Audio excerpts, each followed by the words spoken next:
Net পরীক্ষায় প্রশ্ন ফাঁস নিয়ে দেশ জুড়ে শুরু হয়েছে বিক্ষোভ। সেই বিক্ষোভের আছে এবার ডোমকলে। বিক্ষোভ মিছিলে উত্তাল ডোমকল শহর। নিট পরীক্ষায় প্রশ্ন ফাঁস হওয়ার পর বেশ কিছু ছাত্রছাত্রী আত্মহত্যা করেছে। সেই কারণে ক্ষোভে ফেটে পড়ে গোটা দেশ। শিক্ষামন্ত্রী ধর্মেন্দ্র প্রধানের পদত্যাগের দাবিতে প্রায় এক মাস ধরে দিল্লির যন্তর মন্তরে বিক্ষোভ অব্যাহত। গত 20 জুলাই ছাত্র যুবকদের সংসদ অভিযানে ছাত্রছাত্রীদের ওপর পুলিশের নির্মম লাঠিচার্জের অভিযোগ ওঠে।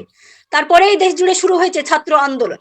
তারই অংশ হিসেবে শুক্রবার ডোমকল বাসস্ট্যান্ড থেকে একটি মিছিল শুরু হয়, গোটা বাজার পরিক্রমা করে পুনরায় বাসস্ট্যান্ডে এসে শেষ হয়। এই মিছিলে পা মেলান ছাত্রছাত্রীরা। মিছিল স্লোগান ওঠে ধর্মেন্দ্র প্রধানের পদত্যাগ চাই। আন্দোলনকারীদের ওপর দিল্লি পুলিশের লাঠিচার্জ নিয়ে Delhi police high high slogan দিতে দেখা যায়।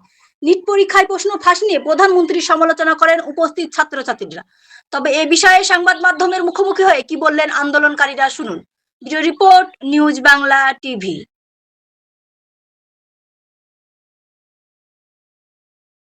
ছাত্রদের উপরে যে বড় বড় আক্রমণ হয়েছে, ছাত্ররা প্রতিবাদ করতে গিয়ে যে ছাত্ররা আক্রমণের শিকার, সেই অন্যায়ের যেন সঠিক তদন্ত আমরা চাইছি।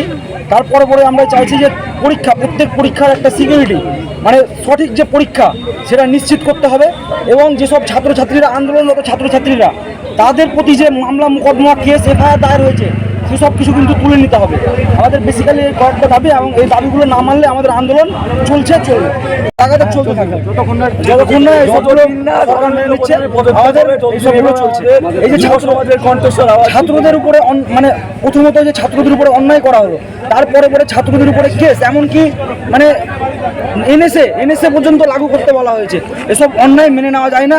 গণতান্ত্রিক দেশে প্রত্যেকের অধিকার আছে যে আমরা আন্দোলন করব, এবং সরকারকে সেই সুযোগ আমাদেরকে দিতে হবে। সরকার আমাদের উপরে এভাবে মামলা মোকদ্দমা করে ছাত্র সমাজকে, ছাত্র যুবকে দবিয়ে রাখতে পারে না। নাম পরিচয়? আমার নাম ইমরান নাজির, আমি আইনি ছাত্র। তাকে অবশ্যই ইমিডিয়েট রিজাইন করানো। হ্যাঁ, রিজাইন করাতে পারছে না, তো অনেকগুলো কারণ আছে। কারণ যদি সরকার এখানে হার মেনে নেয়, তাহলে এর একটা বৃহত্তম প্রমাণ হবে যে ছাত্ররা ঠিক। এর পরিবর্তে আগামী দিনে যে রাজ্য সড়ক মন্ত্রী আছে, কেন্দ্র সড়ক মন্ত্রী আছেন নীতিন গাডকারি, ওনার ইস্তফা চাইবে। তারপর পেট্রোলিয়ামের যে মন্ত্রী আছে তার ইস্তফা চাইবে। শিক্ষামন্ত্রী তো আছেই। দেশের বিভিন্ন জায়গায় জঙ্গি হামলা, এইসব সময় অনেক কিছু লেগে আছে। দেশে শান্তভাবে কিছু নেই। তো আবার বিভিন্ন জায়গায় গাছ কাটা নিয়ে আন্দোলন চলছে। সে দেরাদুনে বলুন, কি আপনার ইউপিতে মেবি, কি মহারাষ্ট্রে চলছে একটা। তো সেসবগুলো চলছে, সেগুলো কেন্দ্র সরকার মদত দিচ্ছে। তো আমাদের একটাই ডিমান্ড, আপনার প্রধানমন্ত্রীর কাছে, আপনি দেশে যেভাবে নয়ছয় করছেন, ছাত্রদের জীবনটা নিয়ে নয়ছয় করবেন না। আপনি ইতিমধ্যে ধর্মেন্দ্র প্রধানের রেজিগনেশনটা তুলুন। আর মাননীয় প্রেসিডেন্ট যিনি আছেন, প্রেসিডেন্টকে তো আমরা দেখতে পাচ্ছি না। প্রেসিডেন্টের উচিত অন্তত এইবার ফেসকে সামনে আনায়, প্রেসিডেন্টের হস্তক্ষেপ নেওয়া। তো আমরা দেখা যাক এই আন্দোলন কতদূর যায়। যন্ত্রমন্ত্র আন্দোলন এখন চলবে। ইভেন সোনামজি, উনি ওনার যে ফেস ছিল, সেই ছিল ফার্স্ট উনি ব্রেক করেছেন। এবং সেখানে যিনি লিড দিচ্ছেন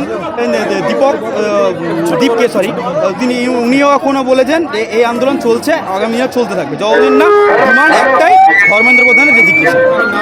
নাম তমাল বিশ্বাস।